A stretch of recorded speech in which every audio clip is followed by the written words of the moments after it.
नमस्कार दोस्तों, कुलवंत क्लासेज में आपका स्वागत है। दोस्तों, आज हम इस क्लास में कालीबंगा सभ्यता पढ़ेंगे और इससे पहले की क्लास में हमने राजस्थान की जो प्राचीन सभ्यताएं थी उसकी बेसिक जानकारी प्राप्त की थी। तो दोस्तों, इस क्लास में जितना भी मटेरियल लिया गया है वो ऑथेंटिक सोर्स से लिया गया है और कालीबंगा सभ्यता को सबसे पहले हम ट्रिक से समझेंगे, उसके बाद में डिटेल से समझेंगे।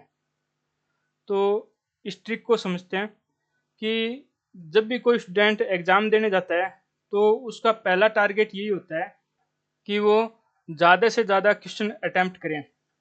तो अपने देसी भाषा में कह देते हैं कि एबैसेद बनना अच्छा हुआ है, कि जितना ज़्यादा एबैसेद भरेंगे उतना ही सबसे ज़्यादा अच्छा होगा। तो ऐसे क्या होगा, अमलानंद जी घोष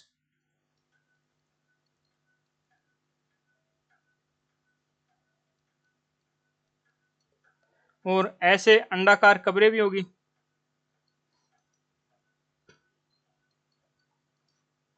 अंडाकार कब्रें कहते हैं, चाहे इनको चिरायु कब्रें भी कह सकते हैं। और अमलानंद जी घोष थे, इन्होंने 1951 में कालीबंगा सभ्यता की खोज की थी। और वैसे क्या होगा, बीबी लाल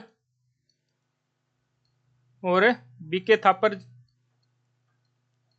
इन्होंने कालीबंगा सभ्यता की उत्खनन किया था 1961 से 69 तक। और से क्या होगा, 7 अग्निकुंड मिले हैं यहाँ से। कौन से काल के मिले हैं? प्राक हड़प्पा काल के। और से स्वास्तिक चिन्ह भी मिला है यहाँ से।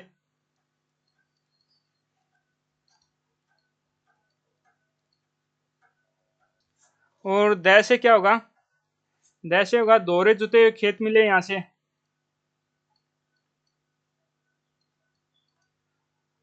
जो दुनिया में सबसे प्राचीन कृषि के प्रमाण है। और दै से दवी भागीकरण भी, ये पत्ती भी मिली है यहाँ से। दवी भागीकरण क्या है कि जो सिंधु घाटी सभ्यता के जितने भी स्थल मिले हैं उनमें जो गढ़ी क्षेत्र है और जो नगर क्षेत्र है उनके चारों ओर एक ही सुरक्षात्मक दीवार मिली थी।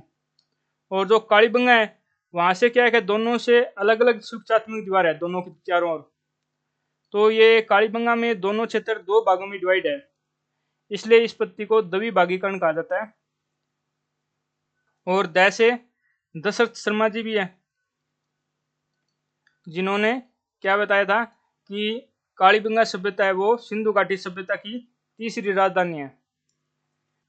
और 6 से जान लेते हैं। 6 से क्या होगा, 6 छेद वाली खोपड़ी भी मिली है एक बच्चे की यहाँ से।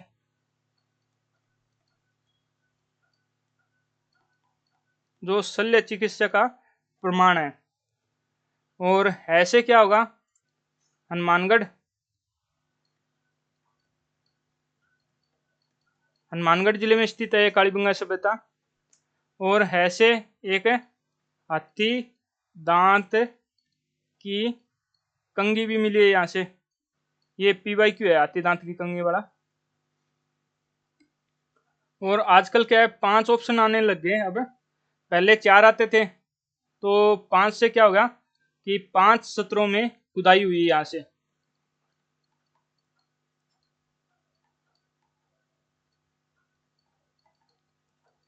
तो ये तो ट्रिक थी कालीबंगा सभ्यता की। अब इस सभ्यता को डिटेल से समझते हैं। तो ये राजस्थान है, राजस्थान में हनुमानगढ़ जिला है और हनुमानगढ़ जिले में कालीबंगा सभ्यता स्थित है। तो हनुमानगढ़ जो जिला मुख्यालय है उसके दक्षिण पश्चिम में 30 किलोमीटर दूर यहाँ पे है कालीबंगा सभ्यता, यहाँ पे। और इसके पास में ये पीलीबंगा सभ्यता भी है, ये बड़ोपल है, ये पास में, ये पास में रंगमहल है। और जो LP टेसीटोरी जी थे, इन्होंने कालीबंगा सभ्यता की खोज की, इसके साथ बड़ोपल और रंगमहल और रतनगढ़ सभ्यता की भी खोज की थी। तो अब आगे बढ़ते हैं। सामान्य परिचय। तो कालीबंगा नाम क्यों पड़ा था इस सभ्यता का, कि यहाँ जो उत्खनन हुआ था उसमें जो काले रंग की चूड़ी थी उसके कई टुकड़े मिले थे। तो चूड़ी को पंजाबी भाषा में बंगा कहा जाता है। इसलिए इस सभ्यता को कालीबंगा नाम दिया गया। और इसको सिंधी भाषा में भी बंगा कहा जाता है। तो कई बार क्या है, ये सिंधी भाषा का भी शब्द मान लेते हैं। और कौन सी नदी किनारे मिली है ये सभ्यता? घग्गर नदी किनारे, जिसे सरस्वती या दशदवती नदी भी कहा जाता है। सिंधु घाटी सभ्यता का महत्वपूर्ण पुरातात्विक स्थल या महत्वपूर्ण केंद्र है ये कालीबंगा। ये भी PYQ है। और समय कितना है इसका? 2500 ईसा पूर्व से लेके 1750 ईसा पूर्व तक, या 2500 से 1500 ईसा पूर्व तक का समय है इस सभ्यता का। ये देखो, ये घग्गर नदी है, इसके बाएं किनारे पे, इस किनारे पे ये कालीबंगा सभ्यता है।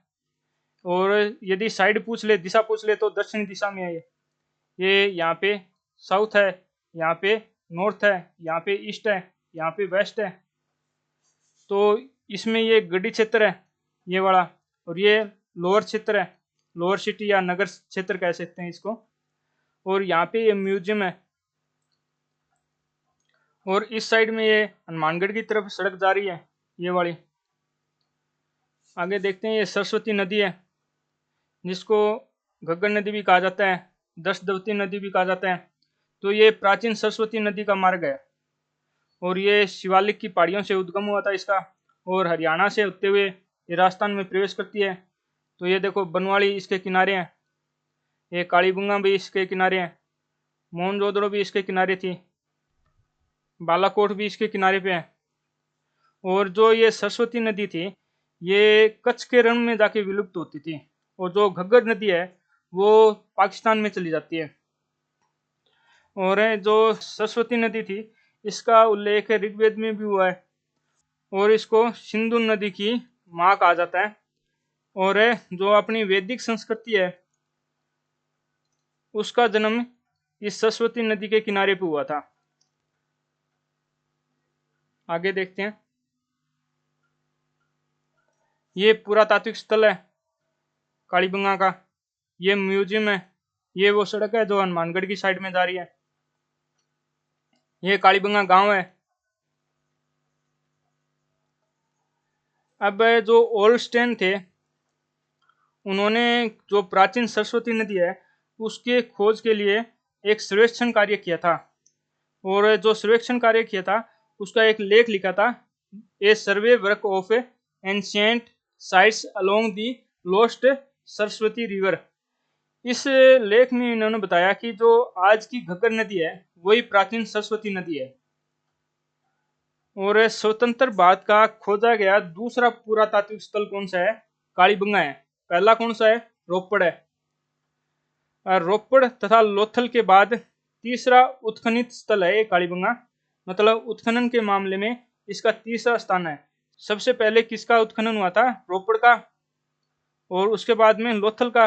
जब भारत स्वतंत्र हुआ था उसके बाद सबसे पहले रोपड़ का उत्खनन हुआ, उसके बाद लोथल का हुआ, उसके बाद कालीबंगा का हुआ। और यदि ये पूछ ले कि क्षेत्रफल की दृष्टि से कालीबंगा का कौन सा स्थान है पुरातात्विक स्थलों में, तो तीसरा स्थान है। तो सबसे बड़ा क्षेत्रफल की दृष्टि में कौन सा पुरातात्विक स्थल है? राखीगढ़ी जो हरियाणा में है, दूसरा धोलावीरा जो गुजरात में है, तीसरा अपना कालीबंगा है। और कालीबंगा संग्रहालय 1985-86 में इसका निर्माण हुआ और हनुमानगढ़ जिले में स्थित है यह कालीबंगा संग्रहालय। उपनाम क्या क्या है इस सभ्यता के? तो इसको नगरीय सभ्यता भी कहा जाता है, क्योंकि ये एक सुव्यवस्थित बसा हुआ नगर था। कांस्य युगीन सभ्यता भी कहते हैं, हड़प्पाकालीन सभ्यता भी कहा जाता है इसको, क्योंकि जो सिंधु घाटी सभ्यता की मुख्य केंद्र था हड़प्पा, उसके समकालीन थी ये सभ्यता। और आधे इतिहासकालीन सभ्यता भी कहते हैं इसको। दोहरे प्रकोष्ठ वाली सभ्यता भी कहते हैं, क्योंकि इस सभ्यता के दोनों क्षेत्र थे, गढ़ी क्षेत्र और नगर क्षेत्र, उन दोनों के चारों ओर प्रकोष्ठा मिला है। दीन इन बस्ती या निर्धन सभ्यता भी कहते हैं, क्योंकि इसके जो मकान मिले हैं वो कच्ची ईंटों से निर्मित मिले हैं। और जो अन्य सिंधु घाटी सभ्यता के स्थल है, मोहनजोदड़ो, हड़प्पा हुई, इनमें पक्की मिट्टी के ईंटों के मकान मिले हैं। और सौंदर्य प्रसाधन की प्रेमी सभ्यता भी कहते हैं इसको। साक्षर सभ्यता भी कहा जाता है इसको। शांतिपूर्ण एवं मातृष्ठात्मक समाज वाली सभ्यता भी कहते हैं इसको। एकल परिवार की सभ्यता भी कहते हैं। एकल परिवार की सभ्यता क्यों कहा जाता है? क्योंकि यहाँ जो मकान मिले हैं वो छोटे आकार के मिले हैं, जिसमें एक परिवार ही रह सकता है, इसलिए इसको एकल परिवार की सभ्यता का अनुमान लगाया जाता है। और मातृत्वात्मक समाज वाली सभ्यता क्यों कहा जाता है इसको? क्योंकि जो नारी का महत्व था वो ज्यादा था पुरुष से इस सभ्यता में, इसलिए मातृत्वात्मक समाज वाली सभ्यता भी कहा जाता है इस सभ्यता को।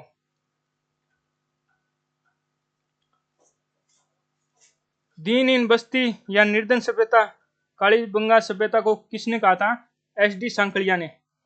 ये एस.डी. सांकलिया की बुक है, pre history and proto history of India and Pakistan. इस बुक में इन्होंने कालीबंगा सभ्यता को दीनहीन बस्ती या निर्धन सभ्यता कहा है। एक है सिंधु घाटी सभ्यता की तीसरी राजधानी किसने कहा है? डॉक्टर दशरथ शर्मा ने कहा है। और किस बुक में कहा है? राजस्थान थ्रो द एज, इस बुक है। इस बुक का ये जो वॉल्यूम फर्स्ट है, इसमें इन्होंने कालीबंगा को सिंधु घाटी सभ्यता की तीसरी राजधानी कहा है। और कालीबंगा से मिलते जुलते स्थल कौन से हैं?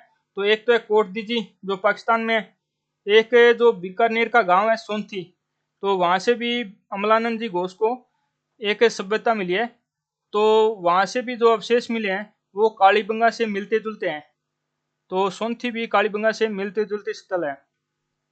और खोज किसने की थी? तो सर्वप्रथम जानकारी दी थी जो इटली के इंडोलॉजिस्ट थे एल.पी. टेसीटोरी, लुइग पियो टेसीटोरी। इन्होंने बताया था कि यहाँ सभ्यता हो सकती है कालीबंगा वाले एरिया में। और पुनः खोज किसने की थी? 1951 में भारतीय पुरातत्व सर्वेक्षण विभाग के महानिदेशक अमलानंद जी घोष ने पुनः खोज की थी इस सभ्यता की, और जो प्रकाश में लाए थे इस सभ्यता को वो भी अमलानंद जी घोष ही थे। ये अमलानंद जी घोष है। अब एल.पी. टेसीटोरी जी को डिटेल से जान लेते हैं थोड़ा। तो इनका जन्म 13 दिसंबर 1887 में उदीने गांव इटली में हुआ था। और इन्होंने पीएचडी की थी तुलसीदास जी के जो रामचरितमानस है उस विषय में, इटली के एक फ्लोरेंस विश्वविद्यालय है उसमें पीएचडी की उपाधि प्राप्त की थी इन्होंने। 1914 में ये भारत आए, और भारत आने पर जो बंगाल में संस्था थी Royal Asiatic Society of Bengal, इस संस्था के सुप्रिटेंडेंट थे George Ibrahim Grierson. George Ibrahim Grierson एक भाषा शास्त्री भी थे। तो जॉर्ज इब्राहिम गिरिसन ने जो बंगाल की Royal Asiatic Society of Bengal संस्था थी, इस संस्था के अंडर में एक और संस्था का निर्माण किया, हिस्टोरिकल सर्वे ऑफ राजपूताना। 1914 में इस संस्था का निर्माण किया था, और इस संस्था के सुप्रिटेंडेंट के पद पे नियुक्त किया था एल.पी. टेसीटोरी जी को, इनको। और 1914 में ही इनको पश्चिमी राजस्थान की प्राचीन भाषाओं विशेषकर डिंगल पिंगल भाषा और पश्चिमी राजस्थान के साहित्य, शिलालेख और ऐतिहासिक स्थलों का अध्ययन करने हेतु जोधपुर भेजा गया। तो जोधपुर में इनके सहायक थे पंडित रामकर्ण आसोपा। तो जब ये जोधपुर में सर्वे का कार्य कर रहे थे अपने साहित्य पे, तो जो बीकानेर के महाराजा थे गंगा सिंह जी, उन्होंने इनको दिसंबर 1915 में बीकानेर बुला लिया एल.पी. टेसीटोरी जी को। और बीकानेर महाराजा का उद्देश्य क्या था इनको बुलाने का? कि एक तो बीकानेर महाराजा ये चाहते थे कि जो बीकानेर रियासत का दबा कुचला इतिहास है उसका सर्वेक्षण हो जाएगा, और एक जो हमारी जो संस्कृति है वो हमारे सामने उजागर हो जाएगी। तो इसलिए इन्होंने सोचा कि ये विद्वान बंदा है और अंग्रेज बंदा है, तो इसको क्या है हमारे पास बुलाना चाहिए। तो बीकानेर महाराजा गंगा सिंह जी ने दिसंबर 1915 में इनको बीकानेर बुला लिया। और एल.पी. टेसीटोरी बीकानेर क्यों जाना चाहते थे? इसके भी दो कारण है। कौन से कारण है? एक तो गंगा सिंह जी ने बुलाया था, तो जाहिर सी बात है कि कोई रियासत का महाराजा बुलाएगा तो सर्वेक्षण के कार्य में थोड़ी आसानी होगी, क्योंकि सर्वेक्षण के कार्य में सहायता भी चाहिए, तो वो आसान हो जाएगा। दूसरा क्या था कि जो चारण साहित्य था वो जोधपुर की बजाय बीकानेर में ज़्यादा था, इसलिए जो एल.पी. टेसीटोरी जी है वो बीकानेर जाना चाहते थे। और दिसंबर 1915 में जब ये बीकानेर पहुंच गए तो गंगा सिंह जी के आग्रह पर पश्चिमी राजस्थान के चारण साहित्य पे सर्वे का कार्यभार ग्रहण किया। 1914 से 1919 तक 5 साल तक राजपूताना में जोधपुर, बीकानेर आदि रियासतों में शोध कार्य किया। और जो इन्होंने चांद साहित्य पे सर्वे किया था, उस पे इन्होंने एक लेख लिखा था, a scheme for the Vedic and historical survey of Rajputana. ये चांद साहित्य पर लिखा हुआ शोध लेख है, इनका रिसर्च आर्टिकल है। और इनके गुरु कौन थे? विजय धर्मसूरी, ये जैन मुनि थे, इनके गुरु थे ये। और जो बीकानेर म्यूजियम है, बीकानेर संग्रहालय, उसमें टेसिटोरी कक्ष बना हुआ है, जिसमें आज भी इनकी जो शोध में जो चीजें मिली थी वो रखी हुई है। और कालीबंगा के अलावा इन्होंने कौन सी सभ्यता की खोज की थी? रंगमहल की खोज की, बड़ोपल की खोज की, ये दोनों हनुमानगढ़ में है। और रतनगढ़ सभ्यता की भी इन्होंने खोज की थी। और इन्होंने रामायण, महाभारत, रामचरितमानस व अन्य कई ग्रंथों का इटालियन भाषा में अनुवाद किया। और जब 1919 में इनकी माताजी बीमार हो गई, तो ये 17 अप्रैल 1919 को इटली चले गए। और वहां से इन्होंने गिरिसन को पत्र लिखे थे। और उन पत्रों में इन्होंने बताया कि जो कालीबंगा वाला एरिया है, वहां से इनको 2 चीजें मिली है। एक तो मोहर मिली है जिसपे कुछ लिखा हुआ है, और जो भाषा है इस मोहर पे, वो पूर्व हड़प्पा सभ्यता का उदाहरण पेश करती है। दूसरी, इन्हें एक सेलखड़ी मिली है। तो ये 2 चीजें मिली थी। और इन पत्रों की जानकारी बाहर कैसे आई कि एक कानपुर के सेठ थे, हजारीमल बांठिया, ये जब इटली गए और एलपी टेसिटोरी जी के 2 पत्र थे, इनकी फोटोकॉपी बाहर तलाए, तब ये बात बाहर आई कि इस प्रकार की जानकारी एलपी टेसिटोरी जी को थी। और 1919-20 में दुनिया में स्पेनिश इन्फ्लुएंजा, ये महामारी फैली थी दुनिया में। तो जब ये इटली से भारत आ रहे थे, तो इनको स्पेनिश इन्फ्लुएंजा हो गया। और 22 नवंबर 1919 को 32 साल की उम्र में इनका बीकानेर में देहांत हो गया। और जो बीकानेर में क्रिश्चियन कब्रिस्तान है, वहां पे महाराजा गंगा सिंह जी ने इनका दाह संस्कार करवाया और इनके नाम से छतरी भी बनवाई, जो आज भी स्थित है वहां पे। और जो राजस्थानी भाषा, साहित्य एवं संस्कृति अकादमी है बीकानेर वाली, इन्होंने एक पत्रिका प्रकाशित की है, जागती ज्योत, जो टेसिटोरी जी को समर्पित है। इसमें इनके लिखे लेख, शोध आदि प्रकाशित है। और जो श्रीलाल नथमल जी जोशी है, इनके द्वारा लिखित एक पुस्तक है, दोरारो दोरी, जो टेसिटोरी जी की प्रमाणिक जीवनी है।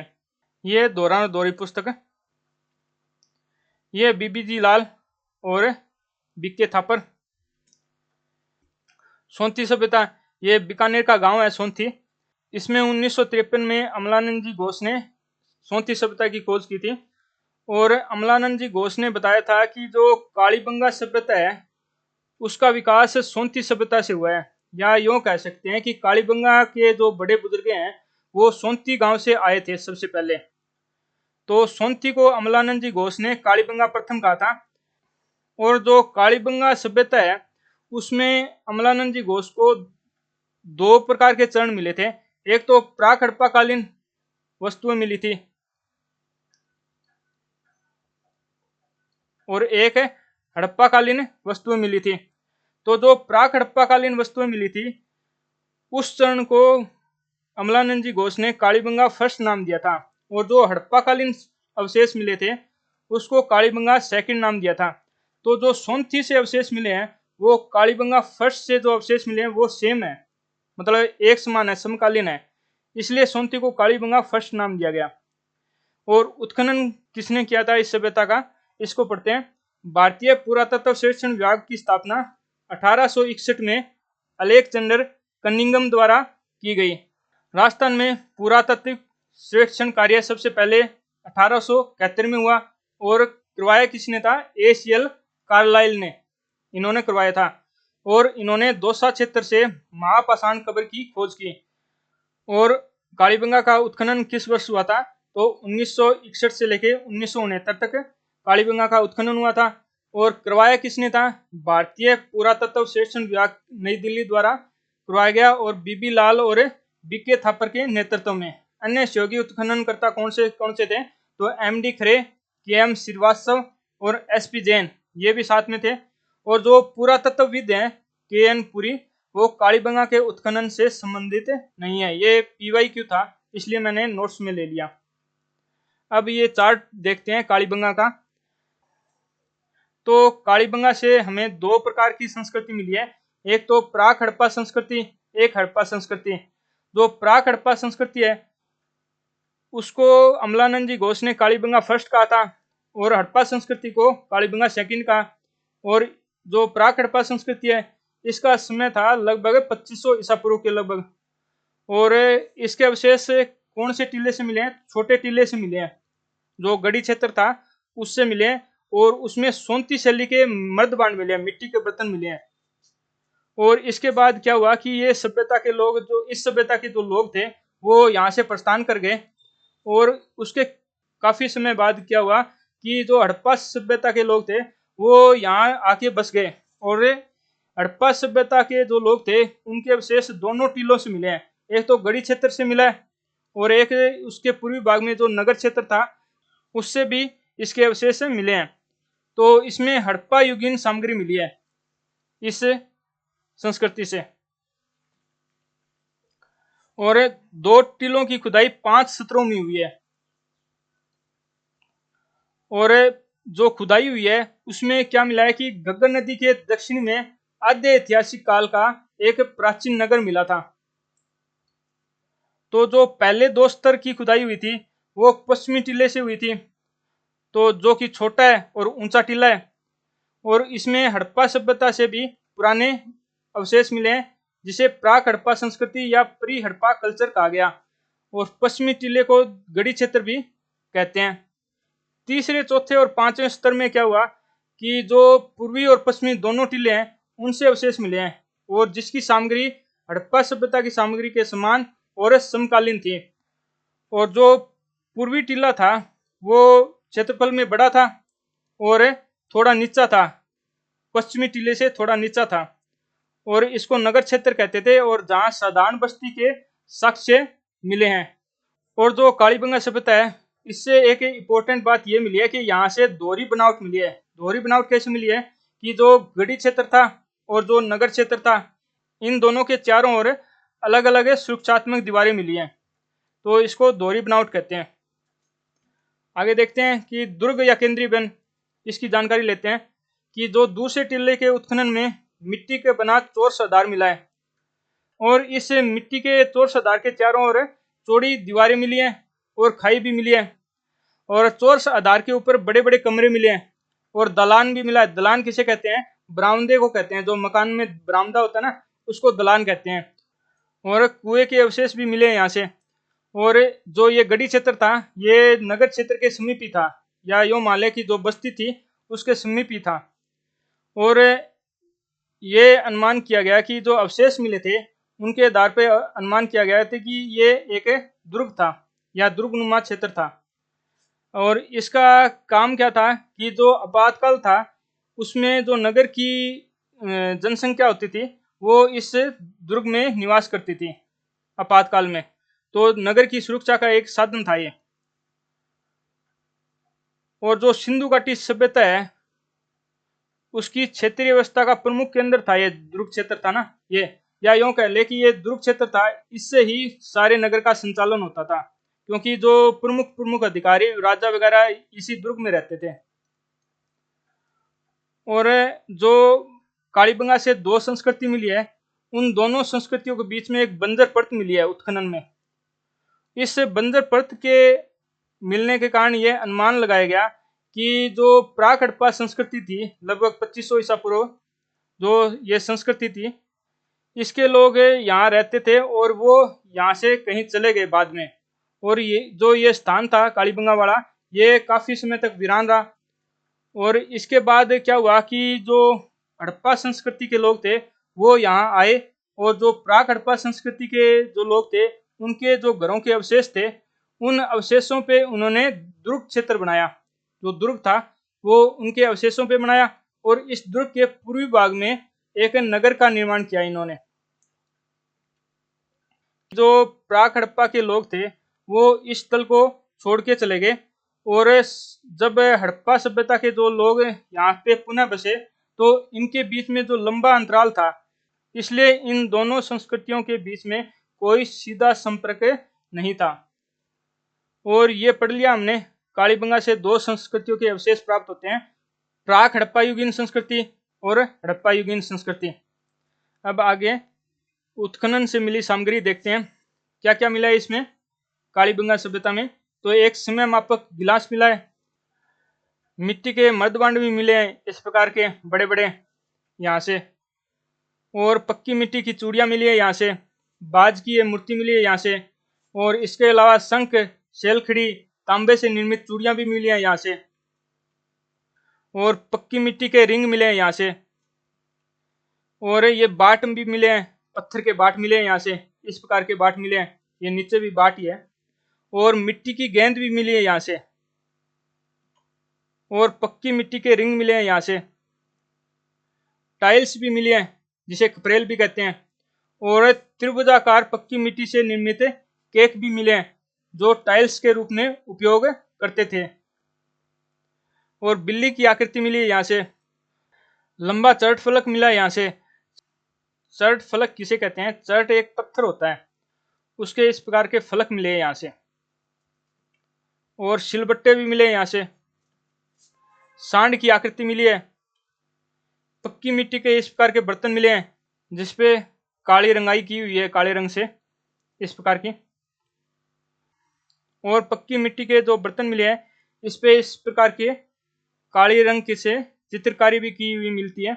ये इस प्रकार के ठप्पे मिले हैं काले रंग के बर्तनों पे, और खिलौना बैलगाड़ी भी मिली है यहाँ से, और मोहरें मिली हैं इस प्रकार की यहाँ से जिसपे सेंधो लिपि में ये कुछ लिखा हुआ है। तो सेंधो लिपि को आगे पढ़ेंगे हम। ये पासे मिले हैं इस प्रकार की अस्थि शलाखाएं मिली हैं यहाँ से, और सुअर के अवशेष भी मिले हैं यहाँ से, और ये शतरंज की गोटियां मिली हैं यहाँ से, और गेंडे की आकृति मिली है, हाथी का सूंड भी मिला है, चिंटी खोर भी मिला है, ऊंट की आकृति भी मिली है यहाँ से,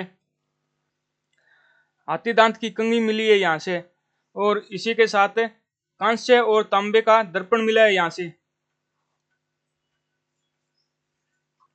और ये बेल भी मिला है, टेराकोटा बुल इस प्रकार का बेल भी मिला है, और हाथी दांत का पहिया मिला है यहाँ से, और अस्थि शलाखा मिली है, और हड्डी की लेपनी भी मिली है यहाँ से, और चर्ट ब्लेड भी मिली है। चर्ट ये पत्थर है, इस पत्थर की ये ब्लेडें मिली है इस प्रकार की यहाँ से, और पक्की मिट्टी के कंगन मिले हैं यहाँ से इस प्रकार के, और पक्की मिट्टी की चूड़ियां भी मिली हैं इस प्रकार की यहाँ से, और इसके अलावा घिया पत्थर है जिसे जास्पर भी कहते हैं, और तांबड़ा पत्थर जिसे कार्नेलियन कहते हैं, एवं अर्ध बहुमूल्य पत्थरों के मणके मिले हैं, इस प्रकार की मालाएं मिली है मणके की, और इसके अलावा सोना, चांदी, शंख से निर्मित आभूषण भी यहाँ से मिले हैं। इसके अलावा क्या क्या मिले हैं? गाय के मुख वाले प्याले मिले हैं यहाँ से, मिट्टी व शेलखड़ी की बेलनाकार मोहरे मिली है यहाँ से, और कपड़े में लिपटा उस्तरा भी मिला है यहाँ से, और स्वास्तिक का चिन्ह भी यहाँ से प्राप्त हुआ है। और क्या है कि जो तांबे की चूड़ियां मिली है, औजार मिले हैं, और कांच की मणियां जो यहाँ से मिली है, इससे पता चलता है कि इस सभ्यता के लोग तांबे और कांच के बारे में जानते थे। तो अब आगे पढ़ते हैं। तो प्राक हड़प्पा युगीन संस्कृति। तो अब जो कालीबंगा से दो प्रकार की संस्कृति मिली है, एक तो प्राक हड़प्पा युगीन संस्कृति, एक हड़प्पा युगीन संस्कृति। तो इनको डिटेल से पढ़ते हैं। प्राक हड़प्पा युगीन संस्कृति में एक बस्ती मिली है गढ़ी क्षेत्र में। तो ये जो बस्ती थी ये एक सुरक्षात्मक दीवार से सुरक्षित थी, या यो मान ले कि प्रकोटे से सुरक्षित थी। इसको इस प्रकार भी कह सकते हैं कि अच्छी विकसित प्राचीर युक्त एवं सामरिक महत्व की किलेबंदी के अवशेष कालीबंगा से मिले हैं।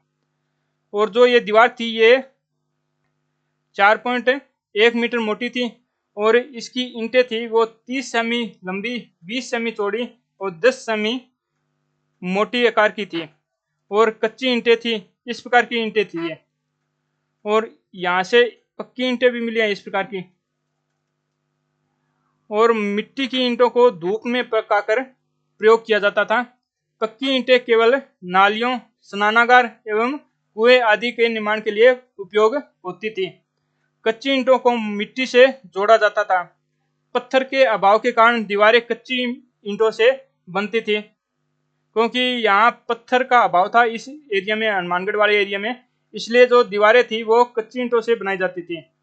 और जो मोहनजोदड़ो और हड़प्पा संस्कृति के अवशेष मिले हैं, वहां से मकान पक्की ईंटों से बने हुए मिलते हैं। और सर्वाधिक महत्वपूर्ण उपलब्धि क्या है? दोहरे जुते हुए खेत का प्राप्त होना, क्योंकि यहाँ से जो हल के अवशेष मिले हैं, खेत के अवशेष मिले हैं, वो दोहरे जुते हुए मिले हैं। तो इस प्रकार भी कह सकते हैं इसको कि क्रिस क्रॉस नमूना यहाँ से प्राप्त हुआ है, जो कि विश्व में कृषि का सबसे प्राचीन प्रमाण है। जो यहाँ दोहरे जुते हुए खेत मिले हैं, वो विश्व में कृषि का सबसे प्राचीन प्रमाण है। और कौन से भाग से मिले हैं? तो जो पुरातात्विक स्थल है उसके दक्षिणी पूर्वी भाग से ये अवशेष मिले हैं। और इसमें 2 फसलों के एक साथ उगाने के साक्ष्य मिले हैं। और जो संस्कृत साहित्य में बहुधान्यदायक क्षेत्र का उल्लेख हुआ है, वो कौन सा क्षेत्र था? ये कालीबंगा वाला एरिया था। बहुधान्यदायक क्षेत्र क्यों कहते हैं? क्योंकि यहाँ अन्न ज्यादा होता था। आगे देखते हैं।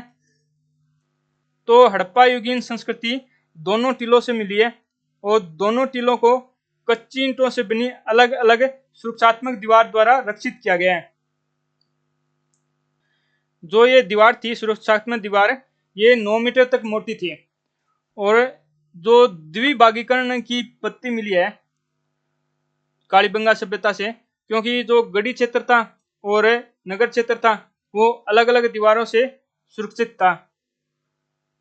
तो जो ये द्विभागीकरण की पत्ती मिली है वो किसी अन्य सिंधु घाटी सभ्यता स्थल से प्राप्त नहीं हुई। और यहाँ पे जो हड़प्पा युगीन संस्कृति है, यहाँ से 2 प्रकार की ईंटें मिली है। एक तो 40 सेमी लंबी, 20 सेमी चौड़ी और 10 सेमी मोटी। एक 30 सेमी लंबी, 15 सेमी चौड़ी और 7.5 सेमी मोटी ईंटें मिली है। और यहाँ से ईंट पकाने के भट्टे के अवशेष नहीं मिले। और यहाँ जो नगर वाला एरिया था उसमें क्या था कि जो मेन गेट था उसके अंदर की साइड में एक छोटा कक्ष मिला है, जो अनुमान लगाया जाता है कि द्वार रक्षक का हो सकता है, या गार्ड भी कह सकते हैं अपन, तो गार्ड रूम हो सकता है वो। नगर नियोजन कैसा था इस सभ्यता का? तो कालीबंगा एक सुव्यवस्थित रूप से बसा हुआ नगर था, और नगर मार्ग तथा गलियों का निर्माण उत्तर से दक्षिण और पूर्व से पश्चिम की ओर समांतर रेखा में किया गया था। इस प्रकार का था, इस प्रकार की सड़कें थी, इसमें एक दूसरे से समांतर में थी, और उत्तर से दक्षिण में थी और पूर्व से पश्चिम में थी। और मार्ग के किनारे मकान बने हुए थे। जो मकान बने हुए थे वो मार्ग के किनारे बने हुए थे। और मकान किस प्रकार के थे? तो मकानों में तेल के बड़े बड़े मटके मिले हैं, और रसोई के पास नाली मिली है, और जानवरों को रखने के स्थान भी मकानों में मिले हैं। कुछ घरों में कुएं भी प्राप्त हुए हैं, और कुछ घरों में स्नानागार भी प्राप्त हुए हैं। और जो कालीबंगा सभ्यता है उसके उत्खनन में इस प्रकार के अवशेष मिले हैं कि जिससे अनुमान लगाया गया कि कालीबंगा का जो सामाजिक वर्ग है वो 3 भागों में डिवाइड है। पहला शासक वर्ग जो दुर्ग में रहता था, दूसरा व्यापारी वर्ग जो नगर के एक हिस्से में रहता था, और तीसरा मजदूर और किसान वर्ग था जो नगर क्षेत्र में ही रहता था। और जो गंदे पानी की नाली प्राय जमीन में दबाकर बनाई जाती थी। जो नालियां वगैरह मिली है इस सभ्यता से वो जमीन में दबाकर बनाई हुई है और ऊपर से ढकी हुई है। और मकान में 4-5 बड़े और कुछ छोटे कमरे भी मिले हैं। दरवाजे पे चबूतरा मिला है, जो गांव में चबूतरा मिलता है ना घर के बाहर, उस प्रकार का चबूतरा मिला है मकान के बाहर। मकानों की फर्श बनाई जाती थी, और फर्श किसकी बनाते थे? प्लास्टर और अलंकृत ईंटों से सजावट करके बनाते थे ये लोग, और टाइल्स वगैरह का भी उपयोग करते थे। और मकानों की जो छत थी वो समतल थी, और छत किसकी बनती थी? लकड़ी की सैतीरों और बल्लियों से बनाते थे, और लकड़ी की बल्लियों को पाट कर चिकनी मिट्टी से तय कर देते थे या लीप देते थे उसको ऊपर से। और केलू या कवेलू का प्रयोग छत बनाने में यहाँ नहीं हुआ। केलू क्या चीज होती है कि ये एक पक्की मिट्टी की एक इस प्रकार की आकृति होती है और छत बनाने के काम आती है, तो इसका उपयोग छत बनाने में यहाँ नहीं हुआ।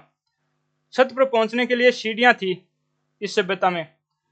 मोहनजोदड़ो व हड़प्पा के विपरीत मकान मिट्टी की ईंटों के बने हुए होते थे। यहाँ से जो मकान मिले हैं वो मिट्टी की ईंटों के बने हुए मिले हैं, लेकिन जो हड़प्पा और मोहनजोदड़ो से मकान मिले हैं वो पक्की ईंटों से बने हुए मिले हैं। मोहल्ला या कॉलोनी मार्ग को पक्का बनाने की प्रणाली का प्रचलन था कि जो इस सभ्यता में नगर क्षेत्र मिला है उसमें जो मार्ग मिले हैं वो पक्के मिले हैं। और मार्ग किस प्रकार के थे? उत्तर से दक्षिण की ओर तथा पूर्व से पश्चिम की ओर जाने वाली चौड़ी सड़कें थी जो 7.2 मीटर तक चौड़ी थी। और ये सड़कें एक दूसरे को समकोण पर काटती थी। जैसे अपना चंडीगढ़ शहर बसा हुआ है वो इस प्रकार ही बसा हुआ है कि उसकी सड़कें एक दूसरे को समकोण पे काटती है इस प्रकार। और जो इंग्लैंड का ऑक्सफोर्ड शहर है वो भी इस प्रकार बसा हुआ है। इसलिए जो ये सड़कें इस प्रकार समकोण पे काटती हैं, इस पत्ती को ऑक्सफोर्ड पत्ती भी कहते हैं, समकोण पत्ती भी कहते हैं, चेस बोर्ड पत्ती भी कहते हैं। जो शतरंज का खेल होता है उसमें भी समकोण पे काटते हैं, वो खाने होते हैं वो समकोण पे काटते हैं एक दूसरे को। और ग्रिड या जाल पत्ती भी कहते हैं इसको। पूरा नगर इन सड़कों के जाल से कई चौकोर खंडों में विभक्त था जिन्हें मोहल्ला या कॉलोनी कहते थे। क्योंकि जो ये इस प्रकार की जाल था सड़कों का, तो इस प्रकार का ये खंड बन जाते थे, इसमें इनको मोहल्ला या कॉलोनी कहते थे। और जो मोहल्ले की सड़क थी वो प्रमुख सड़क से आधी चौड़ी थी, 3.6 मीटर चौड़ी। और जो गली की सड़क होती थी, मोहल्ले में जो गलियां होती थी उस गली की सड़क होती थी वो 1.8 मीटर चौड़ी होती थी। ये जो 1.8 मीटर है, 3.6 मीटर है, ये याद करने की चीजें नहीं है, बस समझने की चीजें हैं। आप याद मत करना चाहिए इनको, पर समझाने के लिए ये लिखी हुई है। मकानों के मुख्य द्वार प्रमुख सड़कों की ओर न खुलकर प्राय गली की सड़क पर खुलते थे और 70 से 75 सेमी चौड़े होते थे। जो मकान होते थे उनके दरवाजे गली की ओर खुलते थे, प्रमुख सड़क की ओर नहीं खुलते थे। ये प्रमुख सड़क मान लो आप। और एक ही पल्ली का द्वार होता था। एक ही पल्ली का द्वार किसे कहते हैं? कि जिसमें एक ही कुंडा हो। ये अपन आजकल जो रसोई घर में उपयोग करते हैं या स्नान घर में उपयोग करते हैं वो एक ही पल्ली का दरवाजा उपयोग करते हैं लगभग, तो वो एक पल्ली का दरवाजा होता है। और जो लोथल में दरवाजे मिले हैं मकानों के वो मुख्य सड़क पर खुलते थे। और नालियां किस प्रकार की थी इस सभ्यता में? तो तीनों प्रकार की सड़कों के दोनों ओर पक्की ईंटों से निर्मित गंदे जल के निकास हेतु ढकी हुई नालियां मिली है। और जो इस सभ्यता की जो सफाई व्यवस्था थी वो अद्भुत थी। इसका किससे पता चलता है कि जो व्यक्तिगत और सार्वजनिक नालियां मिली है और कूड़ा डालने के जो मिट्टी के बर्तन मिले हैं उनसे अनुमान लगाया गया कि जो कालीबंगा सभ्यता है उसकी सफाई व्यवस्था अद्भुत थी। कालीबंगा में मकानों से पानी निकालने के लिए लकड़ी की नालियों का भी प्रयोग किया गया, जो विश्व में सर्वप्रथम यहाँ से साक्ष्य मिले हैं इस प्रकार के। आगे सामाजिक जीवन किस प्रकार का था? तो समाज में धर्मगुरु, पुरोहित जिसे कह देते हैं, चिकित्सक, कृषक, कुंभकार, बढ़ई, सुनार, दस्तकार, जुलाहे, ईंट व मणके निर्माता, मुद्रा व मोहर निर्माता, व्यापारी आदि पेशों के लोग रहते थे। दुर्ग क्षेत्र में शासक वर्ग रहता था और धर्मगुरु भी रहते थे जिसे पंडित कह देते हैं अपन। वह अन्य महत्वपूर्ण कर्मचारी और संपन्न लोग रहते थे। और जो नगर क्षेत्र था उसमें जनसाधारण लोग रहते थे। और जो कालीबंगा के निवासी थे उनके मनोरंजन के कौन से साधन थे?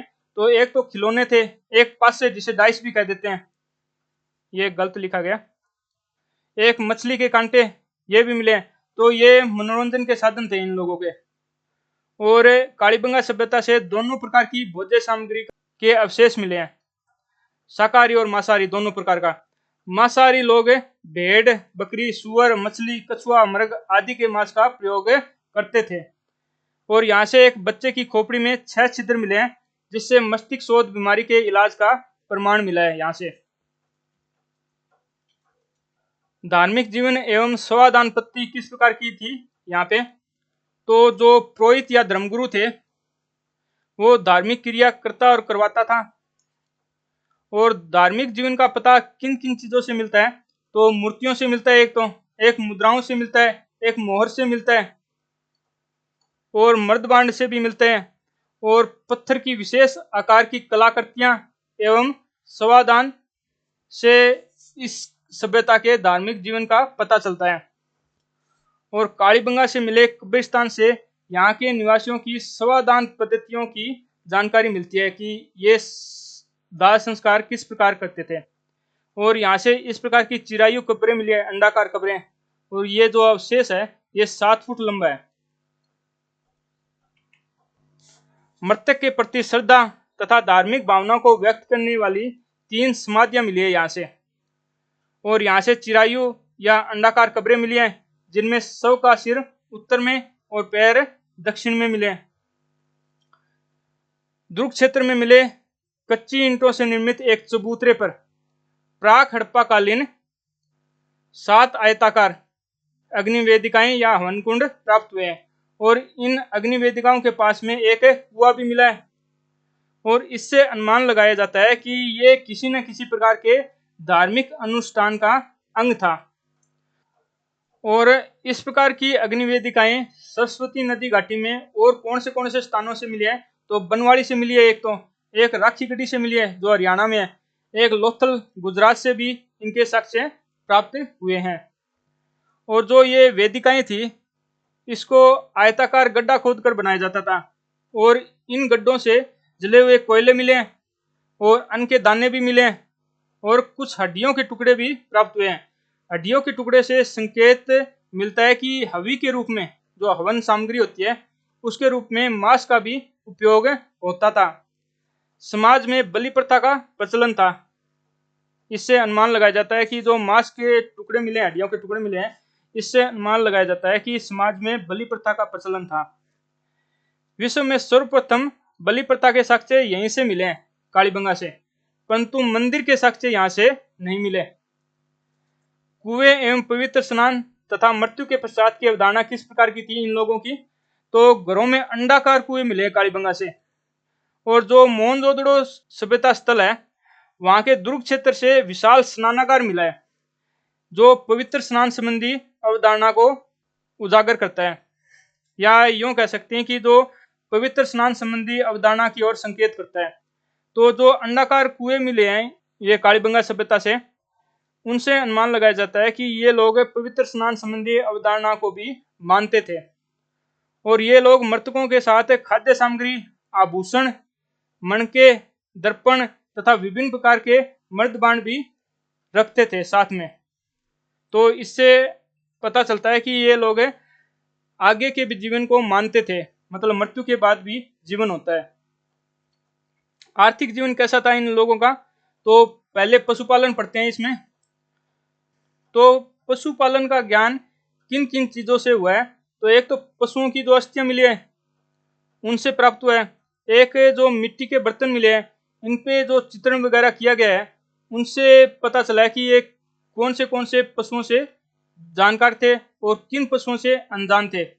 और जो मुद्राएं मिली है उनके अंकनों से भी प्राप्त हुआ है, खिलौनों से भी प्राप्त हुआ है ये जानकारी।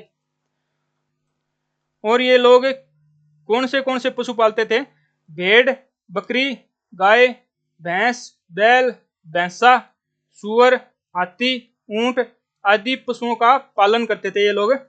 और कुत्ता सबसे प्रिय पशु था इनका। और ये घोड़े से अनजान थे। अब कृषि देखते हैं, कृषि किस प्रकार की थी यहाँ की। तो नगर प्राचीर के बाहर जोती हुई कृषि भूमि के साक्ष्य प्राप्त हुए हैं। तो जो कृषि भूमि के साक्ष्य प्राप्त हुए हैं वो जो सूचनात्मक दीवार थी नगर की उसके बाहर प्राप्त हुए हैं, दक्षिणी पूर्वी हिस्से में। और सिंचाई के लिए नदी जल का उपयोग करते थे और वर्षा पर भी निर्भर रहते थे ये लोग। और तांबे से बने कई कृषि के औजार मिले हैं यहाँ से। और कौन सी फसल उगाते थे ये लोग? गेहूं, जौ, चना, बाजरा, सरसों, राई, कपास। कपास के साक्ष्य विश्व में सर्वप्रथम यहीं से मिले हैं, परंतु चावल के साक्ष्य नहीं मिले। व्यापार और वाणिज्य किस प्रकार का था? तो जल और स्थल दोनों मार्ग से व्यापार करते थे ये लोग। और हड़प्पा संस्कृति के मुख्य केंद्रों को अनाज, मनके तथा तांबे का निर्यात करते थे ये लोग। खुदाई से प्राप्त हुए बर्तन और कलाकृति किस प्रकार की थी? तो मिट्टी के बर्तन थे और पतले तथा हल्के थे और उनमें सुंदरता व सुडौलता का अभाव था। बर्तनों का रंग लाल, जिन पर काली व सफेद रेखाएं खींची गई थी। बड़े बर्तनों पर कुरेद कर अलंकरण किया जाता था। किन्हीं किन्हीं मर्द पात्रों पर ठप्पे लगे मिले हैं और किसी किसी पर तत्कालीन लिपि में लिखे लेख भी प्राप्त हुए हैं। कालीबंगा की खुदाई से तांबे के बर्तन और उनके अवशेष भी प्राप्त हुए हैं।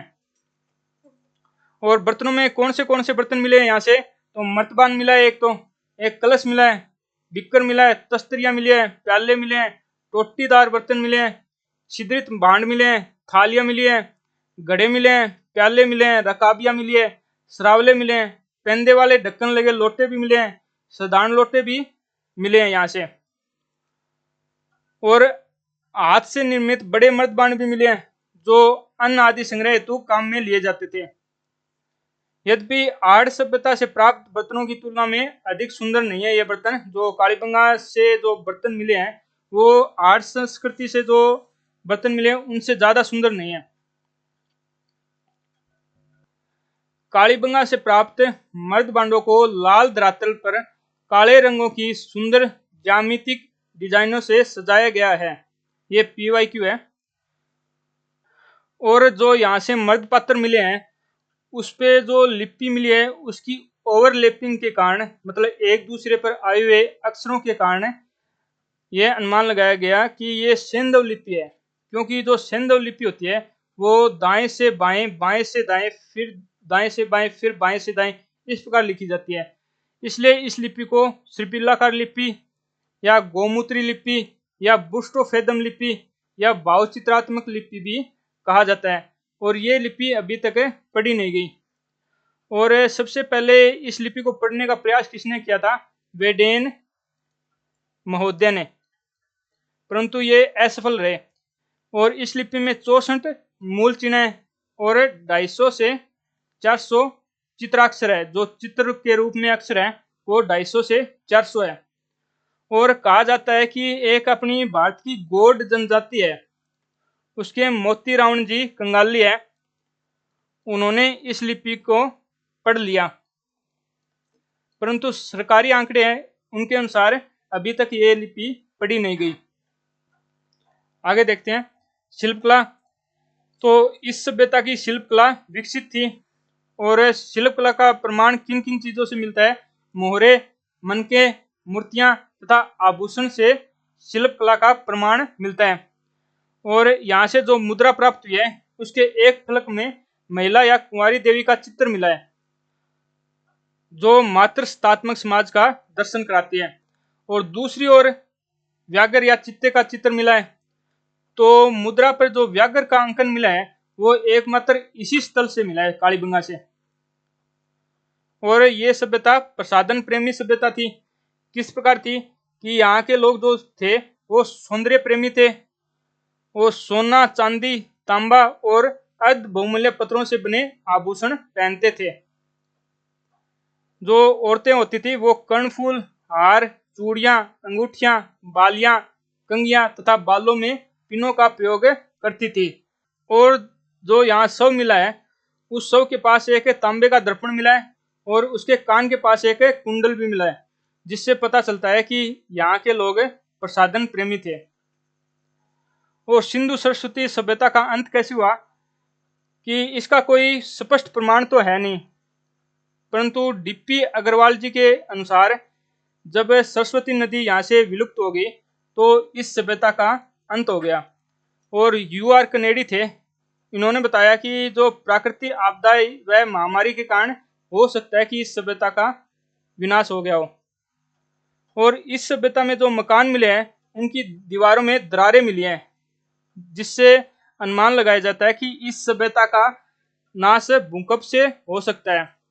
और जो भूकंप के विश्व में सबसे प्राचीन साक्ष्य है वो यहीं से मिले हैं। संभवतः नदी मार्ग में परिवर्तन के कारण भूमिगत जलवायु में परिवर्तन हो गया, इसके कारण भी हो सकता है कि इस सभ्यता का अंत हो गया था। आगे देखते हैं। और जो कालीबंगा सभ्यता थी इसके समकालीन विश्व की कुछ अन्य सभ्यताएं भी थी। कौन सी थी? एक तो मिस्र की नील नदी घाटी सभ्यता है। तो जो अफ्रीका में मिस्र क्षेत्र है वहां पे जो नील नदी है उसके किनारे पे ये सभ्यता विकसित हुई थी। ये कालीबंगा सभ्यता के समकालीन सभ्यता है। एक जो मेसोपोटामिया की दजला फरात की सभ्यता है जो वर्तमान इराक है, इसके दोआब को मेसोपोटामिया कहा जाता है। तो दोआब स्थान पर दजला और फरात नामक दो नदियां हैं। उन नदियों के भूभाग पर क्या हुआ कि ये मेसोपोटामिया की दजला फरात सभ्यता विकसित हुई थी जो कालीबंगा सभ्यता के समकालीन थी। और जो चीन की हवांगहो नदी है उस नदी के जो मैदानी क्षेत्र था वहां पे एक सभ्यता विकसित हुई थी, वो भी कालीबंगा सभ्यता के समकालीन थी। और ये जो PYQ है, शैलचित्र पुरावशेष कालीबंगा से संबंधित नहीं है। एक ये लोहे के उपकरण कालीबंगा सभ्यता से संबंधित नहीं है। तो दोस्तों इसी के साथ कालीबंगा सभ्यता समाप्त हुई। अगली क्लास में मिलते हैं आर्य सभ्यता के साथ। तब तक के लिए धन्यवाद। और यदि आपको ये वीडियो पसंद आया हो तो लाइक कीजिए और चैनल को सब्सक्राइब कीजिए। धन्यवाद।